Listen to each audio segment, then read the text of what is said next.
Hello there. My name is JeJe Noval, and I am a registered dietitian, nutritionist, and a faculty member at Loma Linda University. Welcome to another episode of Chat and Chew. I am very privileged and honored to have 4 of our graduate students in our nutrition and dietetics program. And I would love for you to get to know them before I tell you what their topic is for today.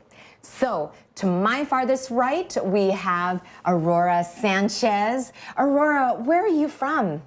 I'm originally from Peru, South America. South America. So, how long ago did you come to the United States? I want to say probably 30 years ago. Okay, 30 years ago. Very good. So, when you were very young. I was young. And you're still very young. Nice. Yes. Okay, so once you have registered dietitian nutritionist beside your name, what is your long-term goal? Well, since I'm starting late in the game, I would like to work with children with special needs, and I'm probably going to be local in the area here in Inland Empire. Excellent, fantastic. The specialty that you want to go into is so needed. So we love that vision and that dream. Thank you. Excellent. And next to her, we have Suad Abu Fadel. Hi. Hi. Where are you from? I'm Lebanese. Lebanese, yes. And I actually moved to the States a while back, like 4 or 5 years ago. Just 4 or 5 years ago, but wow, you're also speaking so well. Thank you. English. But you are from Dubai? Or I'm from Lebanon. I lived in Dubai for a while. Okay, true. That's right. Yeah, so I kind of moved around. Yes, Yeah. okay.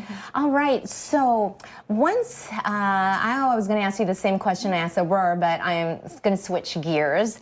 Why did you choose Loma Linda to come to receive your education? I knew I wanted to be a dietitian, so I wanted a coordinated program so I can balance my coursework with my rotation. So I found Loma Linda. It was a very good school, so that's why I chose it. Wonderful. Thank you so much. And we have Paul Chai. Is that how you say your last name? Yeah, it's close enough. It's close enough. Yeah. you can correct me. How do you say your last name, Paul? It's pronounced Tsai, Okay. but it's tough. No one gets it right. So I'm used to it by now. Well, all righty. Yeah. So where do you hail from? So I'm from Diamond Bar, California, which is about maybe 45 to 50 minutes away from here. But I'm currently living in Redlands. Okay, good. So it makes it so much easier for your drive, your commute. Yes, definitely. Okay. So what about short-term wise? I know graduation is around the corner, and once you get the credentials, what at least is your first job goal? Wow. I mean, I've been thinking about it for a while now, and it's been back and forth a lot. And for at least for now, I feel like I want to, I guess, go deeper into clinical.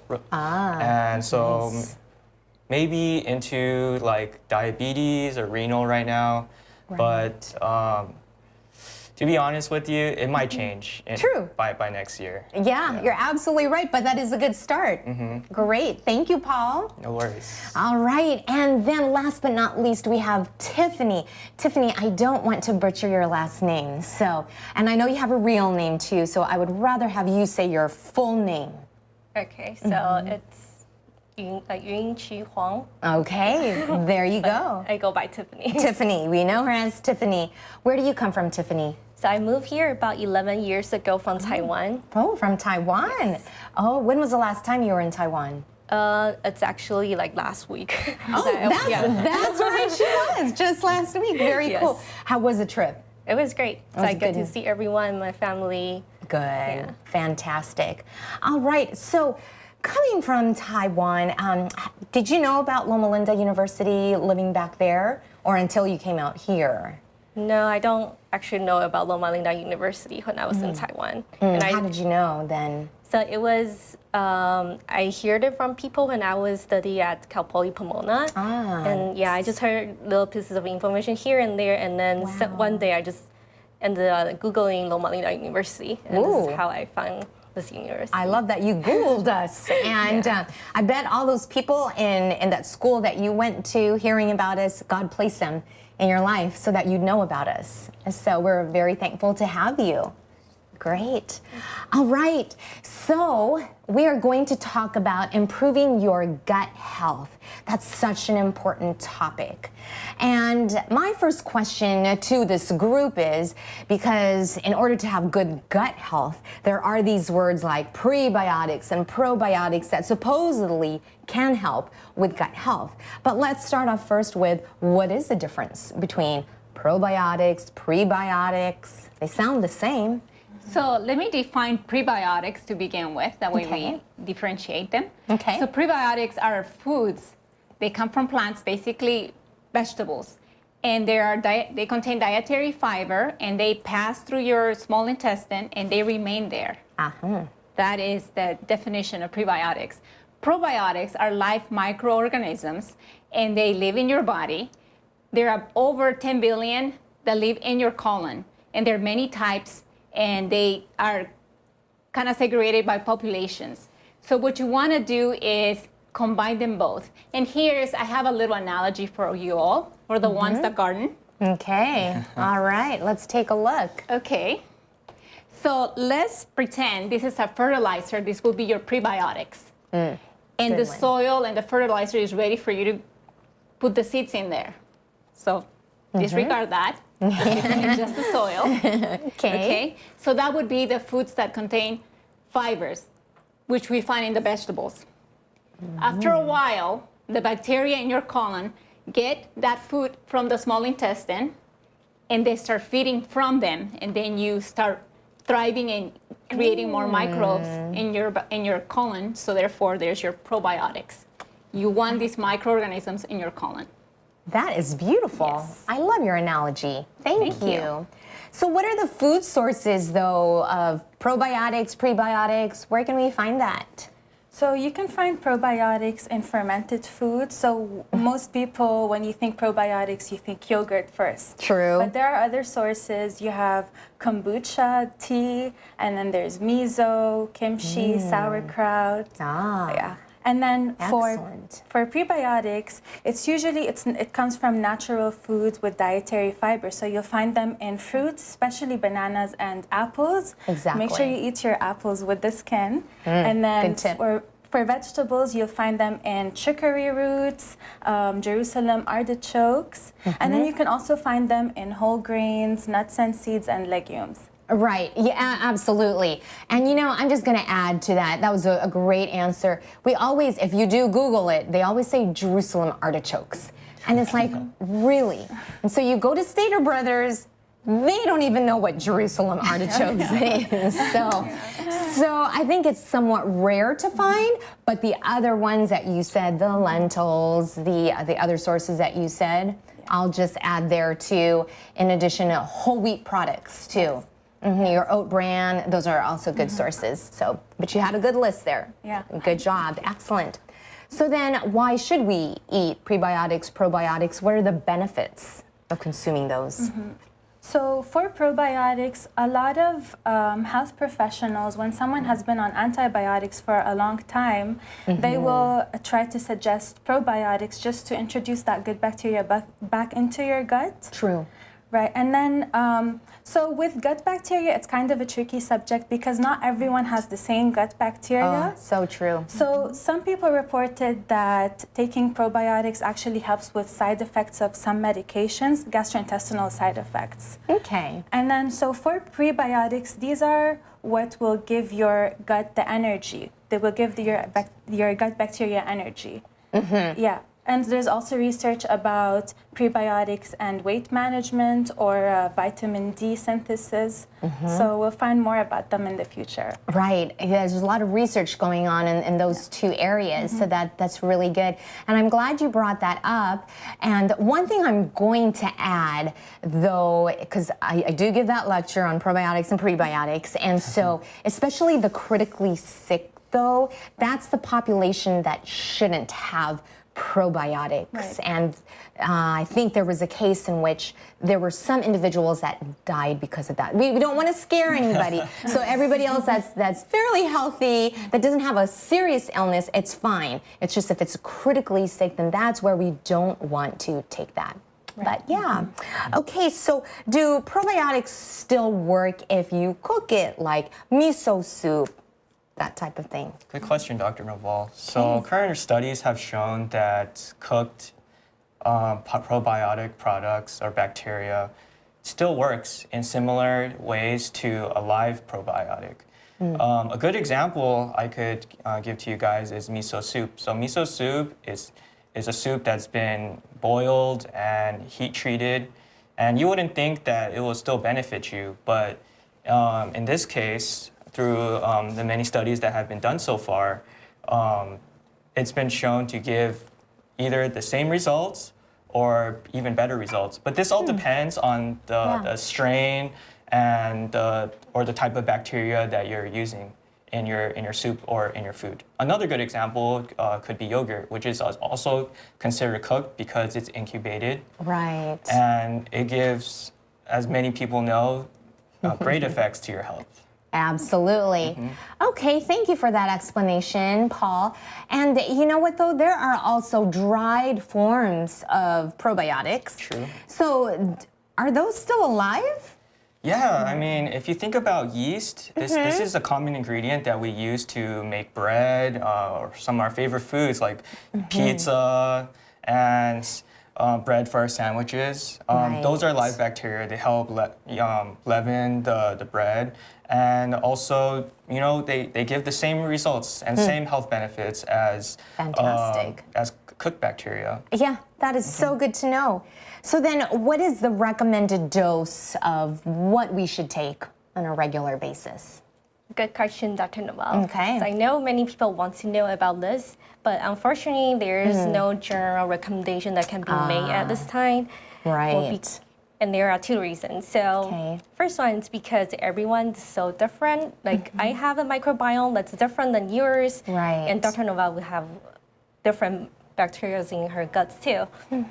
So, and gut bacteria, the bacteria in your guts is greatly influenced by your environment and also your dietary patterns. Correct. And another reason is that each strand of probiotics has a different effective level. So let's say probiotic A is effective at 1 million dose and probiotic B would be effective at 10 million.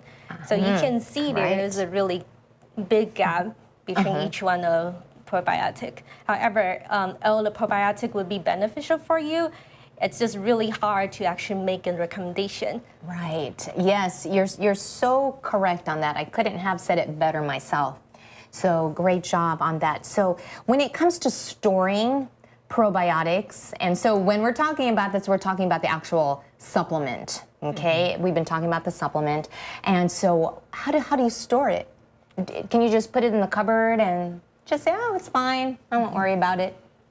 So most probiotics, they are actually sensitive to heat and or moisture. Right. But a lot of them are packaged to prevent moisture, and it's usually freeze-dried probiotics. So generally, there's no refrigeration required.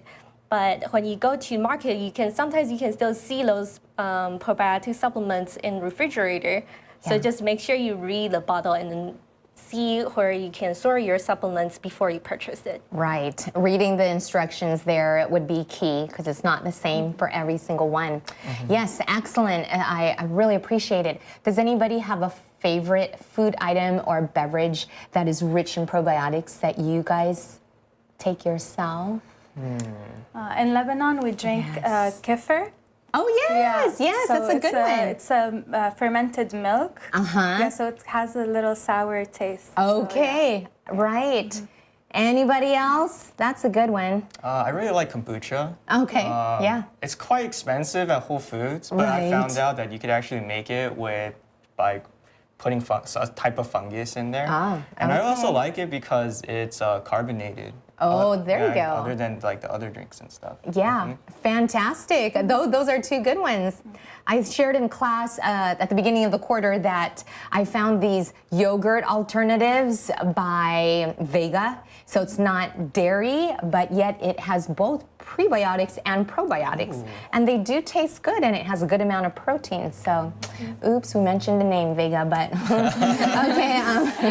Oh, well, there's one out there that you can get. So, all right, well, I'm so excited with the recipes that you have for us today. So I'm going to give you guys the time, and I'll come back later. All right, sounds good. All right. See you later. Well, hello, everyone. So today we're going to show you how to make 3 types of recipes to integrate probiotics into your lifestyle. So we're going to start out with breakfast. And today I'm going to show you how to make yogurt with an Instant Pot. So give me 1 second here. Okay. So this is an Instant Pot. It is a pressure cooker, and usually people would make stews or soups with this, but you could also make yogurt, and it's actually very easy. And yogurt shouldn't be a very complicated or difficult task to make. And so with the Instant Pot, you actually bypass all that difficulty, and it actually makes it very easy, and you also save a lot of money, which is always good, right? So to start out with, we're going to need a couple of pieces of equipment. So first of all, we are going to need a strainer. We're going to need a food thermometer. And we're also going to need a rubber spatula. All right. For ingredients, it's actually very easy. We're going to use a half gallon of whole milk. So low-fat milk would also work, but I found out through my experience that whole milk gives the creamiest type of yogurt. Next, but not least, and also our last ingredient, is going to be a culture starter. So for our culture starter, we're going to use yogurt. And you could use any type of yogurt. I'm going to be using a Greek yogurt that's flavored with vanilla. But any type of yogurt would work. But you have to double check on the ingredients list that it contains live active cultures, or else this method won't work. All right, so let's begin the first step. So the first step, what you're gonna do is the Instant Pot has another pot inside called the inner pot. You're gonna put half a gallon of your whole milk or low-fat milk into the Instant Pot.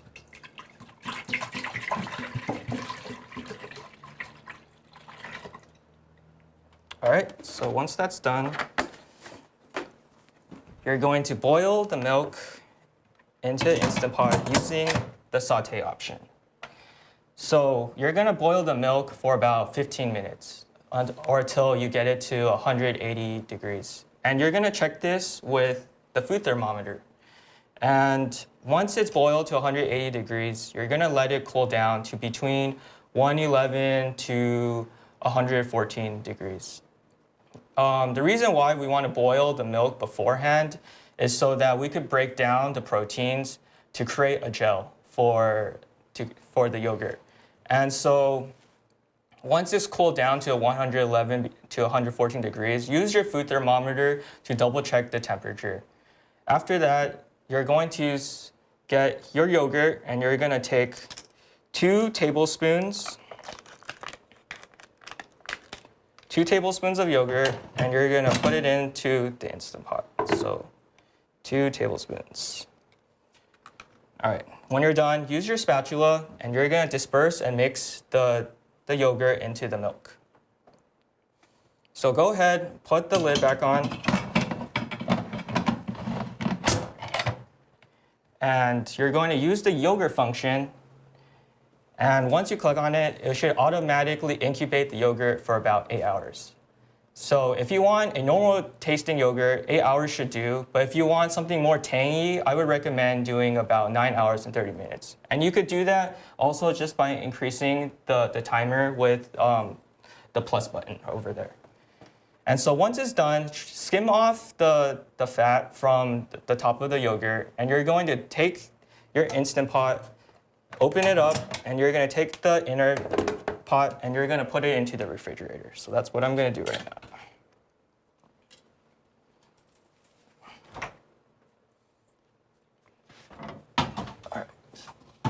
So how long should it be in the refrigerator? Oh, that's a good question.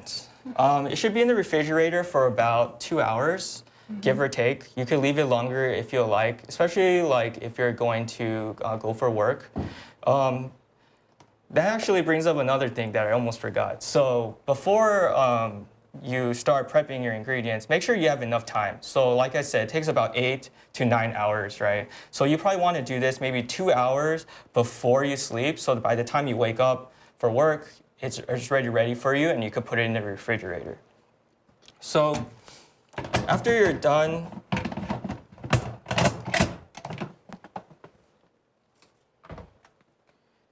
you're going to have a completed yogurt. So right now the options then are you could either strain it, right, to have less liquid and to have maybe a Greek style yogurt, or you could keep the liquid in and have something similar to Yoplait. And so now that I'm done with the yogurts, Suad here is going to show us how to make a delicious parfait.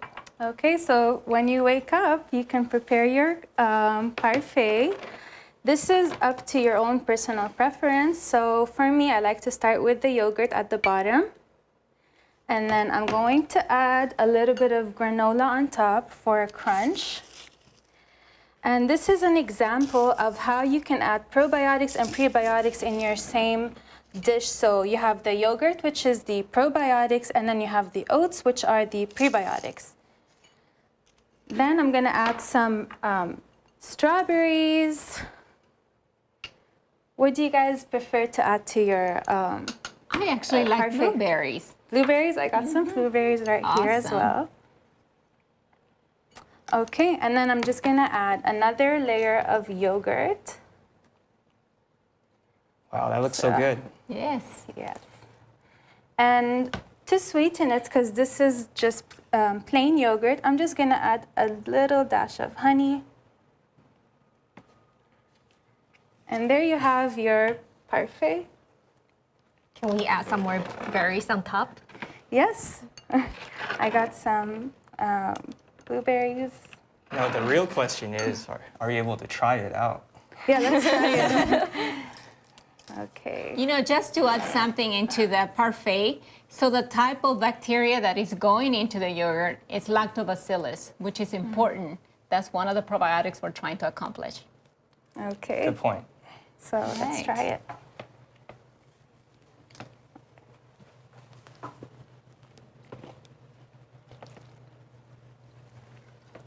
It's really good. I thought it was going to be tangy, but it's great. It's good. job, Really? Paul. Oh man, that was the point. Well, thank you. I like it. Sweet. So this was for breakfast. Now we're gonna see what Aurora has for lunch. Okay. Since I'm Latin, we're going to do curtido. Curtido is the same thing as sauerkraut in English. So we're going to need 4 cups of cabbage. The cabbage could be either green, red, purple, whatever is in season. We're gonna need 1.5 cups of red onions and 2 cups of shredded carrots. Now, the shredded carrots is for kids. If you want it to be very thin and smooth, you may wanna try have a strainer here. Maybe this fine right here so kids don't notice if they don't like it. If you really want to taste it, then you do the bigger grainer, which is what I did. Okay? Then we're gonna need 3 tablespoons of salt, 2 tablespoons of oregano, and 3 bay leaves. And there you have it. So what we're gonna do is the following.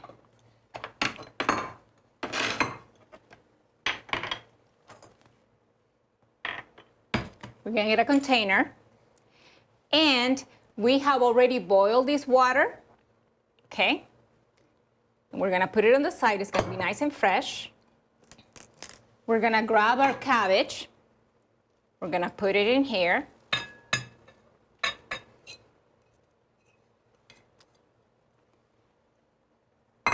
Pour our carrots in. Are there any other types of vegetables you like to add inside? These two go together. You can add other things. You can add peppers and other things. Being that most of us are vegetarians, we are just going for the option that is easiest to do. So how should it look like at the end? Okay, so wait, we're not there yet. So we mix it. And here's where the fun part comes. So, one thing that I almost forgot. So this is the important part. This is important because apple cider vinegar is the one that gives the probiotics. So we're gonna put 1 cup of apple cider vinegar. Oopsie. Okay, it happens, right? Okay, so we're gonna pour it in there. We're gonna pour our oregano, our salt, and our bay leaves.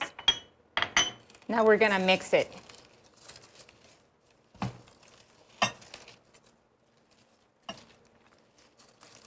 Dang, that looks really good. Yes. So ideally, what we want to do is we want to let it sit for a while, at least 4 hours. Okay, so we'll put more water. This water will be nice and boiling, and we just add it in here. And we add it so it's, ooh, there we are making a mess. All right. So we're gonna call Dr. Noval to come and try it. Not just yet. Okay. Hi. All right. Well, let's have you try it. We're running out of time, so that's why we gotta push things a little bit. But this is smelling really good back there, and so can't wait to try it. Here you go. Let's have some. Oh yes, indeed. Okay. And what was the name of this again? Curtido. Curtido. You have to say it with rolling the R. Yes, you do. Curtido. Wow, lots of probiotics. Yes. And prebiotics. And you can eat this with tacos, sopes, or any other starchy foods. Very Really? strong. It's so strong, but it's so amazingly delicious. And all the goodness that you get from eating this. I can't even talk because it's so good. Wow, you guys should try it too. Come on, try it. All right. All right. Here you go. The flavor is so tangy. And I really love that there's also crunch to this. But everything that all of you can use that made plate. is so fantastic because all the different elements of the probiotics all put together and the prebiotics so that it really thrives in our gut is so amazing. And so all of you did it so well. I know we had one more recipe. Sorry, Tiffany. We'll have to show it another time. But yeah, bummer. But thank you so much, everybody, all of you, all of our students who have done so well in preparing. Thank you for your time. Thank you. And we also thank you for watching. Until next time, remember, in order to live well, you've got to eat well too. Bye. Thank you.